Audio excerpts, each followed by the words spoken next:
A ver, ¿y si la comunicación con lo divino estuviera a punto de cambiar, para siempre? Pues de eso va el tema de hoy. Nos vamos a meter de lleno en un texto espiritual del siglo XX que es fascinante, la verdad, porque plantea justo eso. Se nos presenta como un mensaje para tiempos de crisis, casi como una guía para una era totalmente nueva.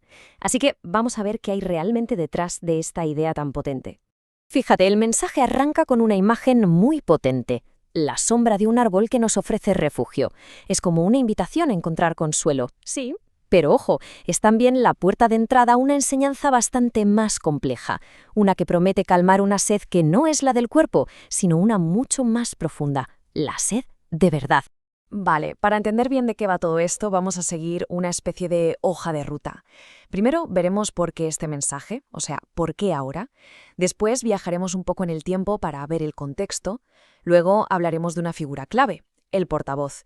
Y a partir de ahí nos meteremos de lleno en la profecía del tercer tiempo para acabar viendo qué misión propone para la humanidad. Venga, vamos al lío. La primera pregunta es casi obligada. ¿Por qué este mensaje y por qué justo ahora? Pues mirad, la respuesta que da el propio texto es muy directa. Dice que es como una brújula para una humanidad que, según él, ha perdido completamente el norte. Todo parte de un diagnóstico bastante claro. Estamos en una profunda crisis espiritual. La idea de fondo es que las doctrinas creadas por el hombre, ya sabes, religiones, filosofías, pues como que se han quedado secas, ya no calman esa sed del espíritu. Y justo en medio de ese vacío es donde este mensaje se presenta como, como una fuente de agua fresca que promete justo eso, verdad, luz y amor. Pero ojo, que esta revelación no es solo para dar consuelo, tiene su filo.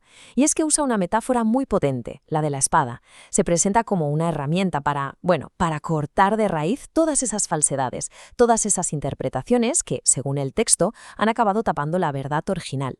Claro, para entender por qué tanta urgencia con este mensaje, el texto nos pone en perspectiva. Nos dibuja una especie de mapa del tiempo. La idea es que la comunicación con lo divino no ha sido siempre igual, sino que ha ido evolucionando en 3 grandes etapas. Vamos a ver cómo nos cuenta esta historia. Y esta es la línea del tiempo que nos plantea. Primero, el primer tiempo, la época de los profetas, cuando la voz divina llegaba a través de unos pocos elegidos. Luego, el segundo tiempo, que llega con Jesús, cuando el verbo, la palabra, se hace carne. Y ahora, ahora estaríamos justo en la puerta del tercer tiempo, que sería la culminación de todo, una era en la que la comunicación divina ya sería directa, de espíritu a espíritu, para todo el mundo. Vale. Pero para pillar bien esto del segundo y sobre todo del tercer tiempo, hay que entender una distinción que es fundamental para todo lo demás. Y es la diferencia que hace el texto entre la figura de Jesús y la de Cristo. A ver, por un lado tenemos a Jesús, el hombre. Se le describe como el recipiente, un ser humano limpio y puro que nació, vivió y murió. Y por otro lado está Cristo. Y esto es lo importante. Cristo es el verbo divino, algo eterno, la mismísima voz de Dios que no tiene ni principio ni fin. O sea, según esta visión, Cristo es la presencia que habló a través de Jesús. Y es esa misma voz, la de Cristo, la que se supone que está hablando de nuevo ahora. Entonces, la pregunta es lógica. Si la voz de Cristo es eterna, ¿cómo se manifiesta ahora, en este momento que es justo la antesala del tercer tiempo? Pues bien, la respuesta que nos da el texto se centra en una figura clave, el portavoz.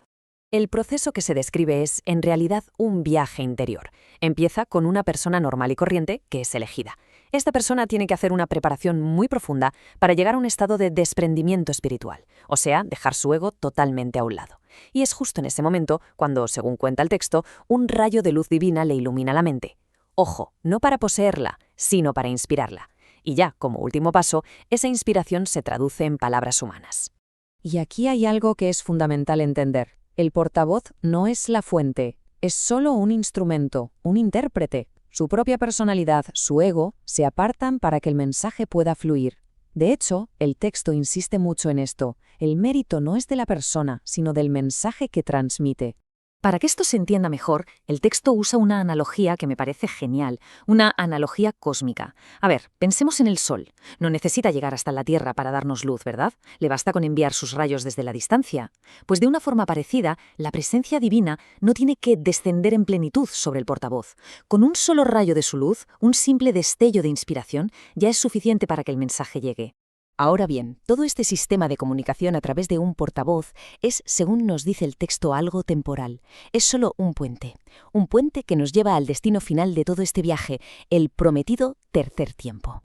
Y para que nos hagamos una idea de este plan a gran escala, el texto usa un símbolo muy antiguo y potente, el libro de los 7 sellos, que por supuesto no es un libro físico, es una metáfora de toda la sabiduría divina, un conocimiento que se va revelando a la humanidad muy poco a poco, como en 7 grandes fases o etapas. Pues bien, según esta enseñanza, ya se han abierto 6 de esos 7 sellos. Estaríamos, por así decirlo, en el umbral del último, recibiendo ahora mismo la luz del 6.º sello y preparándonos para la gran culminación. Claro, esto crea una sensación de que algo grande e inminente está por llegar. Y aquí es donde llega la gran promesa de todo esto. La apertura de ese 7.º y último sello será lo que inaugure el tercer tiempo. Y eso significa una era donde los intermediarios, ya sean profetas, mesías o portavoces, ya no serán necesarios. Se quedarán obsoletos, porque la comunicación por fin será directa, de espíritu a espíritu. Vale, muy bien. Pero entonces, ¿qué se supone que tiene que hacer la gente que recibe este mensaje? Pues no son simples espectadores, para nada. El texto les da un papel súper activo y fundamental en toda esta transición. La misión que se les encarga se podría resumir en una sola palabra: acción. O sea, no se trata de ir convenciendo a la gente con palabras, sino de demostrar la verdad del mensaje con obras de amor. Se les pide que sean los nuevos precursores, los que van preparando el terreno espiritual del mundo para esta nueva etapa. Al final, su verdadero testimonio no es lo que dicen, sino lo que hacen. Esta cita lo resume todo a la perfección. De la misma manera que Juan el Bautista preparó el camino para el segundo tiempo, a estos seguidores se les pide que preparen a la humanidad para el tercero. Pero esta vez no anuncian a un rey terrenal, sino algo mucho más grande, una conexión espiritual que es inminente y universal. Así que, en resumen, lo que nos ha dibujado este texto es una especie de mapa de la evolución espiritual. Es un viaje que empieza con la voz divina hablando a través de unos pocos profetas, que luego se materializa en una sola persona y que culmina con una promesa que es cuanto menos asombrosa, un futuro donde cada ser humano tendrá una conexión directa y universal con lo divino. Y claro, todo esto nos deja con una pregunta final, una para darle vueltas. Dejando a un lado las creencias de cada cual, ¿qué significaría para la sociedad, para las religiones, para la conciencia de cada persona, vivir en un mundo donde ya no existiera ningún intermediario entre el individuo y lo divino? ¿Qué pasaría si esa conexión fuera totalmente directa?